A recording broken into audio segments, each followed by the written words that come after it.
Hello, hello, hello, Reza. How are you? I'm good, Shay. How you doing? I am doing very well today. I am excited for us to dive into today's episode of Future Forward.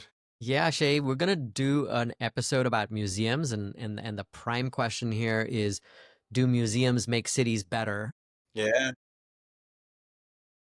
I love museums. Every me city too. that I go to, I try to visit a museum. That's kind of one of the things that I try to do of the list of things that I do when I go to cities. And so I'm excited about this one, Shay.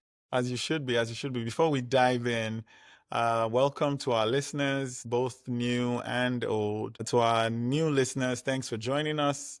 We appreciate you spending some of your time with us to learn more about cities. And to our regular listeners, thank you for coming back. We, again, truly appreciate you always showing up to join this conversation that Reza and I had been having for years, and we decided to turn it into a podcast. And we have spent a good while now talking about the history of cities, the present day, and what is going on and what the through line is from the history to the present.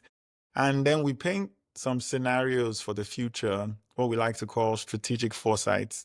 We paint some scenarios for what the future of the city could be, all wrapped around 21 laws of cities that we've come to as a result of deep research into the experts, authors, and some of the people we've spoken to who thoroughly understand cities. So museums are a critical part of cities, as Reza is going to try and show us today. So I'm excited to hear it, and welcome you all. Yeah, thanks, Shay. Thanks for the welcome to everyone. So today we're gonna turn our spotlight to what is now a cornerstone of cultural life in cities, which are museums. And we did an episode 20, The Future of Art in Cities, but we're going to take a sort of a finer grain lens and talk about museums in specific. Museums have become more than just guardians of artifacts. They are now civic anchors, they're educators, they're economic engines for cities. And the question we want to explore is, do museums make cities better? Are they essential infrastructure for cities? And so let's touch on the history a little bit before we jump into, what's going on with museums today. And briefly, the public museum emerged during the Enlightenment as a tool for democratic education. And the first museum was a British museum. It was founded in 1753. It was the world's first national public museum, opening its doors free of charge to everyone, to all quote unquote studious and curious persons. And so this ideal of universal access really shaped the rise of municipal museums across the 19th century Europe and North America. And these institutions were designed to democratize culture and foster civic identity during these times of rapid urbanization. So it was an interesting way of sort of keeping culture together as so much was changing in the world. But museums have really been contested spaces, because the real question is, whose history is getting told and how is that history being told? And so this has really shadowed museums for the last few centuries. And this episode, we're going to sort of explore both the good part about museums as well as the trade-offs that come with it. Yeah, thank you so much for diving into this. I know one or two other people who are big museum fans, but you are the one person I know that every city, town you visit, you will go to a museum as much as you will also go to a bookstore. The the handling of this topic, I think, will be a pretty good one. And I love how you're setting the stage for sort of the friction that we know exists with museums because of the storytelling element of the role they serve in our cities. So should we dive into the present day? Yeah, Yeah. Shay. So let's talk about some of the stats. These museums, they operate the intersection of culture, education, tourism, even diplomacy. And so let's look at some stats related to that. Globally, there are over 95,000 museums, and this is a stat from UNESCO. They contribute in the US 50 billion annually to the US economy. and it supports 726,000 jobs. This is from the American Alliance of Museums in 2023 study. Every dollar of revenue created at a museum generates $2.20 other areas of the economy. So they're economic engines. In the UK, museums generated 1.5 billion in economic output and attracted over 70 million visitors annually, with the British Museum among the top destinations. And the British Museums, or all these visits, is more than attendance at the Premiership League plus all the rest of league football in the UK, which just astounded me because I thought, Premier League is the thing. Yeah, yeah, Museums have a big part of cultural life in the UK. The Louvre in Paris was the most visited museum worldwide in 2023, reporting nearly 8.9 million visits, staggering. But beyond economics, museums are deeply cultural. Research from the UK's Museum Association shows that 73% of visitors say museums make them feel more connected to others and more informed about social issues. And the last stat over here is that support for museums is robust, regardless of political persuasion. 96% of Americans would approve of lawmakers who acted to support museums, consistently high for respondents who consider them either liberal, moderate, or conservative. It's in the upper 90s for all three. So it clearly shows that there's value from these museums. And I want to touch on a few points about how museums actually transform cities and communities. And then I'll take some of your comments, Jay. yeah, So first, it's an urban regeneration catalyst. They can serve as a powerful engine of urban transformation. Second, it can revitalize a neighborhood. The Tate Modern has regenerated a whole neighborhood in London since it first opened in 2000, and demonstrates how these types of cultural institutions can really anchor broader community development. Third, they can become creative districts. They often spark the development of cultural quarters that attract artists, businesses, residents, and so they create a vibrant urban ecosystem around them. Fourth, their social infrastructure. We have talked often about social infrastructure. Museums, libraries, they're really indispensable in the connective tissue that keeps healthy communities together. They serve as third places. We've talked often about third places where people can gather and connect, and people of all persuasions. Fifth, it's civic engagements. They play a role in urban design, including really getting people to actively be curious about their city, their community. It increases urban literacy, and so it inspires people to take action. Sixth, cultural identity and pride. This is very understandable. They help communities understand and celebrate their unique characteristics. The seventh is local heritage. Local museums, and there are a lot of these, they can provide a sense of community and place by celebrating a collective heritage. And so it's a great way to learn about the history of a particular area. So it's sort of those narrow museums. And then the last one is global connection, because people travel and see museums. And so that while these museums might be rooted in a local community, they can connect citizens to a global cultural conversation, bringing exhibits from other places and experiencing humanity from other parts of the world and sort of bringing us closer together. So let me pause over there, Shay. I tried to make a case for why museums matter, and yeah. would love your thoughts. Super, super important. I'll start with a quick story that ties into the point you made about for every $1, $2.20 is generated. Our last trip to Chicago, we took the kids to the Field Museum, and the Field Museum, fantastic museum in the museum campus in Chicago.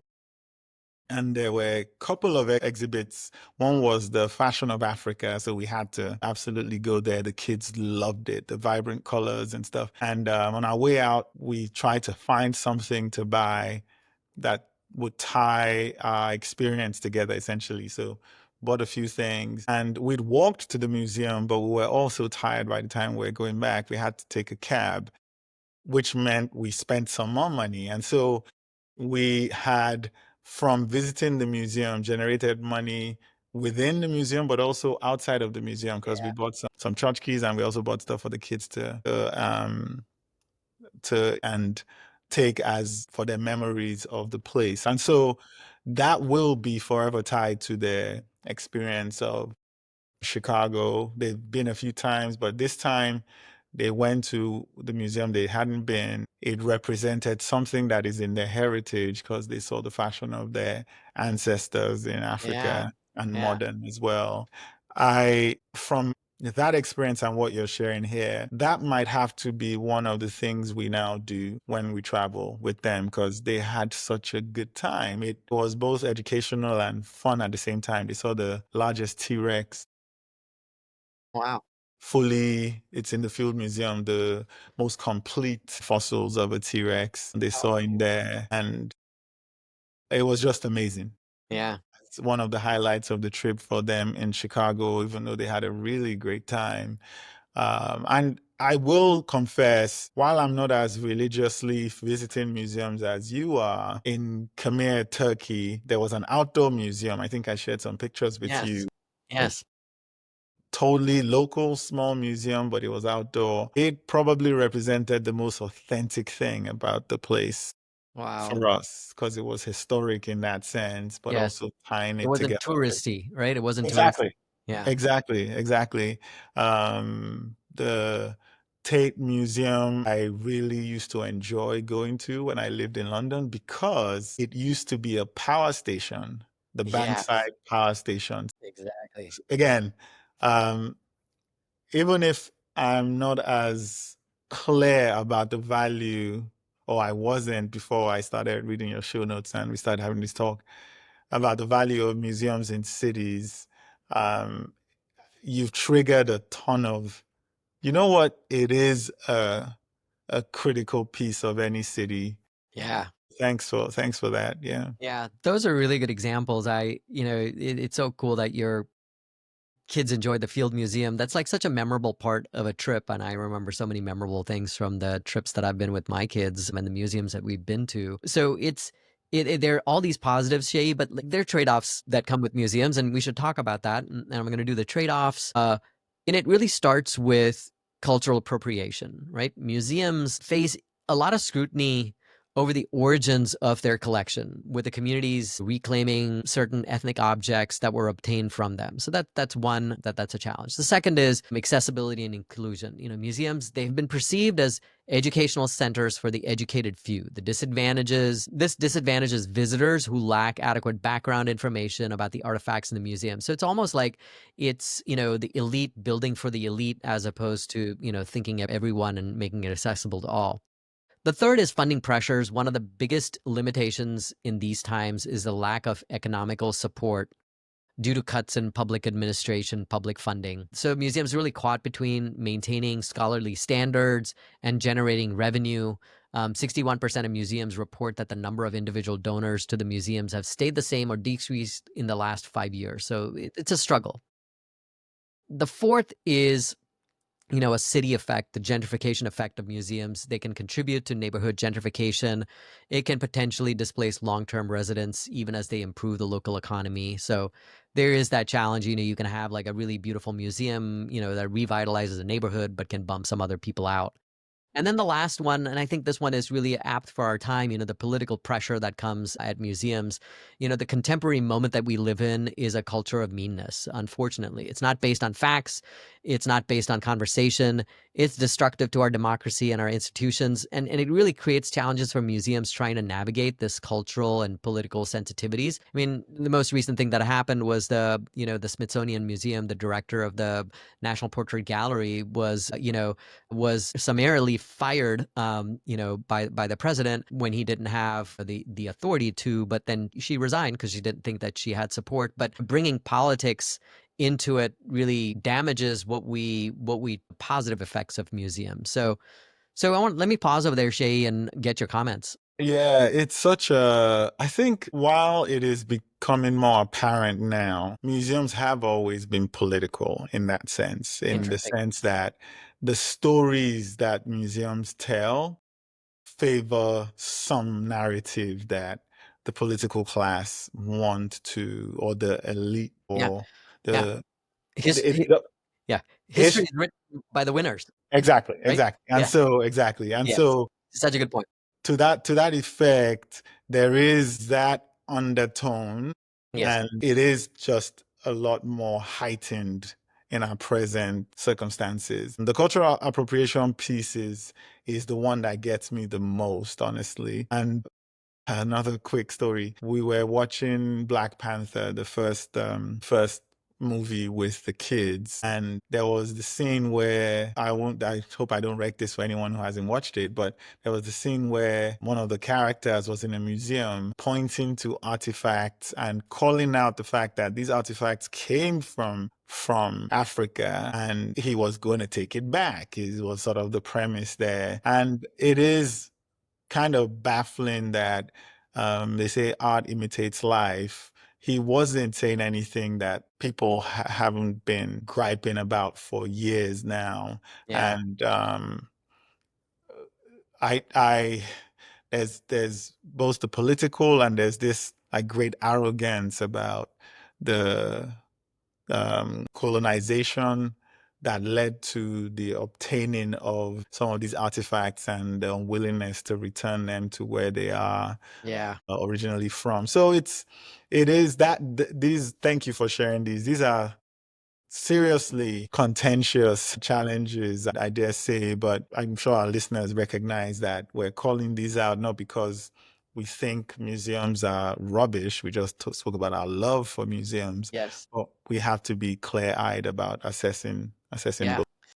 That's such a good way that you put it, Shay, because yeah, history is written by the winners. And um I'm going to jump into a case study about the British Museum, that we mentioned up top at the start of the episode. But before I do, like, the example that I wanted to share was, when I was very young, and I'd been to visit London. My mom, my brother, and I had gone to the Tower of London, one of the places you go and visit. And in it is the Kohinoor diamond, the largest diamond in the world. And my mom said, this is from India. And I was so baffled. I was like, why is this thing from India over here? What is it doing over here? Yeah, And it's this challenge, but I had the opportunity to view it there and all these other things in the Tower of London. And so it was an enriching experience, yeah, but with a downside to it. And this is the story of the British Museum, right? This case yeah, study that I want to bring up is that, it's both a triumph of global cultural stewardship and a lightning rod for criticism. yeah. So it has 6 million visitors annually, huge number. That's a It's lot. a cultural powerhouse. It has one of the best loan programs for, giving out from their collection, have one of the largest collections in the world.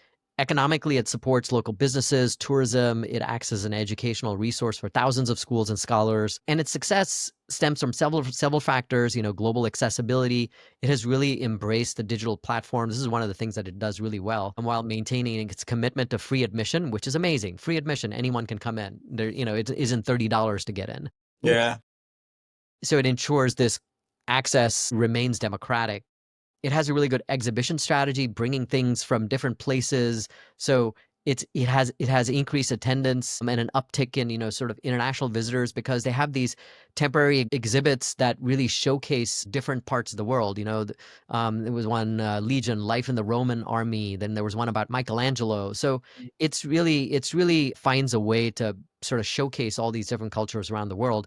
And it's done really well with cultural diplomacy as well. It's a universal museum. It continues to navigate this complex discussion about cultural heritage, but it serves as a bridge between civilizations. But it also has these trade-offs that we mentioned, Shay. It holds more than 8 million objects, many from former colonies, right? The British Empire, many of these things. There've been campaigns for the return of the Parthenon marbles, the Benin bronzes, the Ethiopian treasures, and they've really intensified. And if you hear the story about like how the Parthenon marbles were sort of just taken off the Parthenon and brought to the UK, it's a very interesting story. Dig into it, listeners, and you'll be fascinated with how it was done. And so the critics argue that this museum that was built during the empire still operates with an imperialistic logic. So it really faces an ongoing challenge around repatriation of cultural artifacts and ensuring its collections remain relevant to diverse global audiences, not just about the British Empire. And so it has to provide this access to universal knowledge while trying to do something about restorative justice, and community ownership. And so its future lies in transparent dialogue about its, the cultural heritage, and still maintaining its role as a world-class research and educational institution.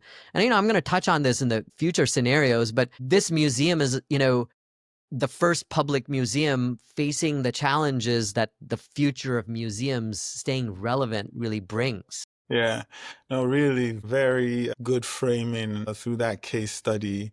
And it's a foreshadowing of what many of these places will have to address. And the one comment you made, and I distinctly remember this as well, the fact it's free is just fantastic because it answers that access question Yes. by keeping it free. And I again, the Benin bronzes, Ethiopian treasures, Parthenon marbles, that is the part that gets me the most. I love museums, but I really struggle with this. And I was listening to Tyler Cohen podcast the other day with we were both listening Yes. You're both without listening the same day. realizing we're listening about the same time. And there was a comment between him and the guest on the show, and it spoke to this arrogance that I'm talking about. It was the guest was Chris Arnard, and Yes. this guy is essentially walking the world. Yes. And they were talking about he is not a museum goer. He doesn't go to the museums in the cities that he visits. He prefers to walk amongst the people and experience the city. Yeah. And Tyler Cohen was talking about how he likes to go to the museums. And Chris Anand was slightly aggressively Yeah. pushing back. It's like, what do you see in those places? They're kind of slightly elitist. And Chris Anand, talks about the fact that the elite defined culture, which I disagree with, but this was his framing. So, and Tyler Cohen, I believe, got a little bit defensive, but even in his defensive stance, he goes, but if they return the artifacts to the places where they were gotten from, the people might not take good care of it. And it just smacked of so much colonial arrogance to me. And considering I just had a delightful experience at the Field Museum with my kids with some African fashion from Yeah. the continent being exhibited there, and I know those ones will be returned. They're moving across museums across the world. Yeah. It was just so annoying to me. So I'm glad you pointed out that is something that absolutely needs to be addressed in light of just the reawakening of cultural pride in many of these places where the artifacts were taken from. Yeah.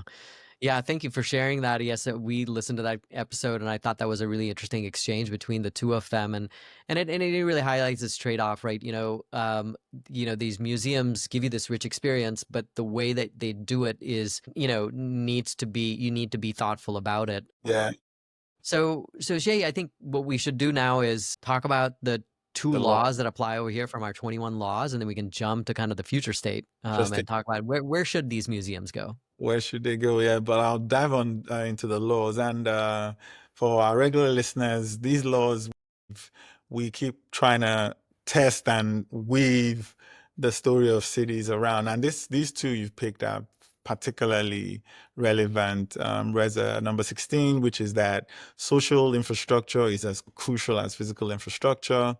Investment in social infrastructure, museums, schools, libraries, community centers, third places, which is what the museum is as important as physical infrastructure for sustainable urban development. And this comes from Klinenberg's research in 2018 and a few others, demonstrating the importance of social infrastructure in the book Palaces for the People. And the consequence of neglecting social infrastructure is just a reduced quality of life for the residents of a city, decreased community resilience because museums do represent like a cultural cornerstone where the artifacts of a culture are kept, and it increases social isolation. We had a delightful chat with the lady who was checking us in at the Field Museum because apparently she's been to Dallas twice, and both times she came to visit family and had a great time.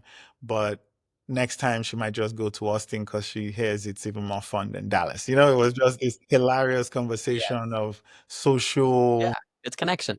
connection, which is what we all desire. We Yeah. all want to belong. And Yeah.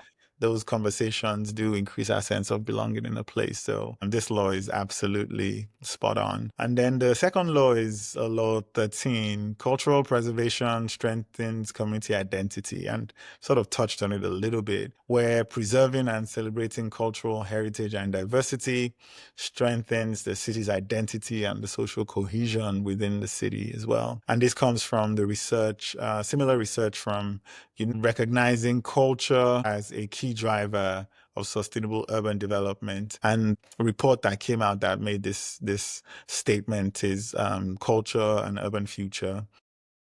Listeners should please check that out as well. It came out in 2016, but super relevant today in light of everything that's going on. Yeah. And the consequence of ignoring the cultural preservation needs is that we lose our local identity when Mm-hmm. we let those local museums go, and even the national and the big ones. But more importantly, I think the small ones. As I'm saying this, I'm thinking of the outdoor museum in Khmer Yeah. and the small notes on the side of every artifact that made me feel like I knew the city more. Mm-hmm. Mm-hmm. And the people who dwell in that city are probably very proud Yeah. of their history and their culture. So the social cohesion that comes from cultural preservation, we will lose if we don't. And tourists want to understand the city. And if we decrease or do not preserve the culture, we decrease the potential for tourism in those places. Yeah. Yeah. Thank you for sharing those laws, Shay. And it leads to this last section about the future. How can cities, benefit from these museums? And the future of museums lies not in choosing between preservation and innovation, but really in recognizing that their highest purpose is serving human flourishing. Yeah, And I think that's that's a such a really good key point. point. Yeah, As museums serve society with research, collecting, preserving, interpreting, displaying tangible and intangible heritage, they're really permanent public facilities open and accessible to all, promoting diversity and sustainability.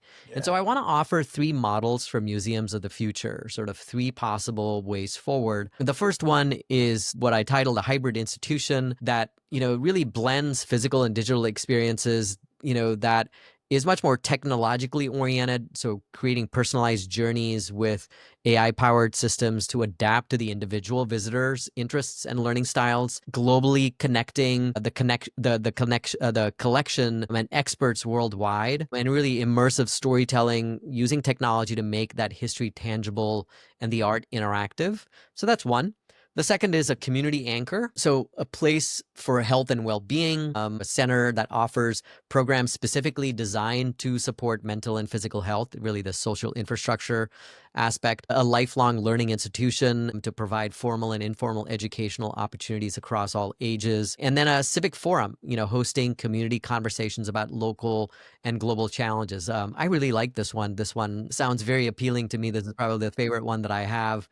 And then the third one is the sustainable institution. And so really bringing forward that environmental and social sustainability to be an example to the rest of the city for how to do it. So carbon neutral operations, museums leading by example in environmental stewardship. We talked about the British Library, not a museum, but a library yeah, yeah, in that, future smarter buildings as a case study. Social justice champions, institutions that actively work to address historical inequities and promote inclusion, and then economic resilience, like diversified funding models that ensure long-term stability. And so what I would say with these three examples at the end of this is, we were trying to answer the question of, do museums make cities better? yeah, And my answer is that museums are not merely nice to have. They're not nice to have amenities. They're really essential infrastructure for healthy communities. And this is really the economic and ecological things that we talk about. yeah, I believe that museums provide that ecological aspect of the cultural, social, and educational foundation to make a place worth living in. yeah, So we have a rapidly changing world, and these museums offer something irreplaceable, a space for helping us reflect, wonder, learn, connect, the connection that you had with that at the museum, the Field Museum there is an example. yeah, They remind us of our shared humanity while helping us navigate to a better future. And so the investment in museums, financial, intellectual, and emotional, is really an investment in our communities and the societies we want to build. Yeah, no, I totally agree with you. Yeah, again, as we've gone through the episode, almost every point you've said something, I've tied an experience in a certain city to a museum that I myself with the kids or my wife that I can, and those memories add to the fabric of that city for me. Yeah. So they are cultural. We're traveling a bit over the next few weeks here, and you just gave me a mental reminder to make sure I add the British Museum Yeah. to our itinerary for the trip. So thank you so much for diving into the museum discussion today, Reza. Yeah, and the call to action is just like you're inspired to go to the British Museum and visit museums on your trips. I hope this episode inspires our listeners to visit the museum in your city or in the city that you're visiting. Go to the museum and understand its place in the city, in your community, in the community that that museum is placed in, and support the institution and experience the cultural richness and connectivity that comes from it. Yeah, such a good call to action that, again, we tried to make these calls to action doable. This one is both doable and fun at the same time. Yeah. So I think we'll get a lot of good responses to this one. Yeah. Yeah.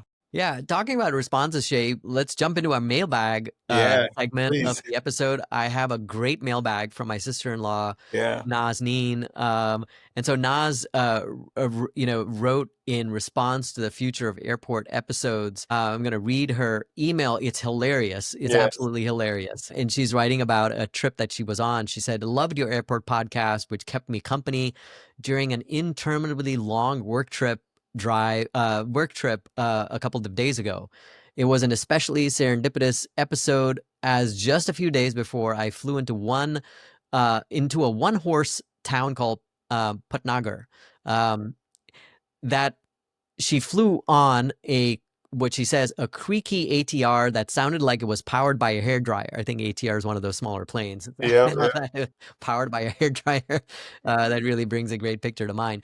She said the airport was the tiniest I've seen. No belt, one common loo, and you had to physically go and collect your own luggage from the tangle of bags that were dumped halfway between the tarmac and the squalid little arrival hall, quote unquote.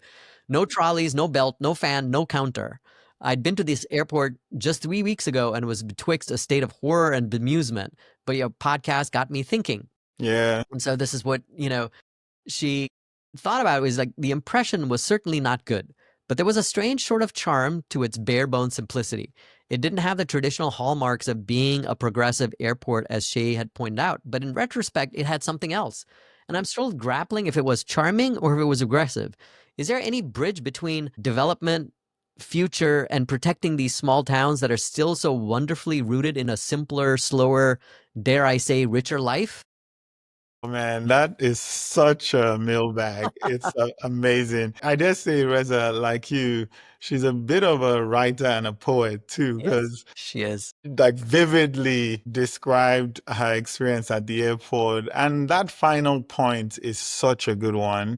We even as we speak to progress and the future state for many of the episodes that we do want the cities and the towns to maintain sort of what makes them places that we as individuals in the cities want to belong to. So maybe the airport wasn't all bad. Maybe just that she won't forget it, and it's local and it serves. So I don't know. It's a really good question that we should probably at some point bring some philosopher expert to Yeah. come Yeah. help us talk about future good versus history bad. Is that the Yeah. dichotomy we're facing? I think also, it brings up a really good point about oftentimes when we build infrastructure or we build cities, we currently think about efficiency, right? Yeah, We forget the human touch, yeah, and we forget how should we slow down to pause and pay attention to yeah, what's going on. And I think there's a really good example of that at the Austin airport that you just encountered. We were talking right before this episode, so maybe we should talk Yes. about that one, Shay. Yes. So a trip a few days ago, I flew out of Terminal 14 in the Austin airport. And for anyone who's flown out of Austin airport, you know that there is no gate 14, there is no gate 13, because gate 13 is the gate with the infinite symbol. So we call it the gate to nowhere, I guess. Yes. And it is this permanent installation by Brooklyn-based artist Annette Zweig, and it is the most adorable thing ever. We actually had, the flight was an early one, and some people who I believe had never, this was their first time in Austin, they were flying out to Chicago, and they were there taking pictures as we were checking in to get on the plane. They noticed it and they really didn't care what seat they got on the plane at that point. They were taking pictures. One of the board in the installation has different random airlines, like the Wistful airline going to Slumberland, the Jane Air going to Pemberley, the Quantum airline going to Ryonon, and Incorporeal airline going to San Junipero, amongst just this.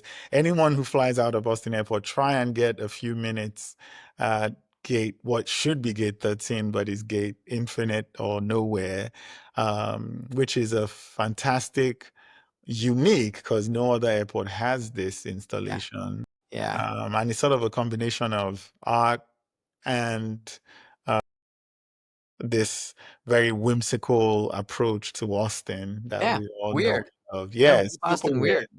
super You know, weird. we are playing true to the culture of Austin, and so Exactly. keeps this it keeps this, this human touch to what is a very busy and growing airport. Exactly, exactly. The gate of inter-imaginary destinations, it's called, and Yeah. it's so Austin.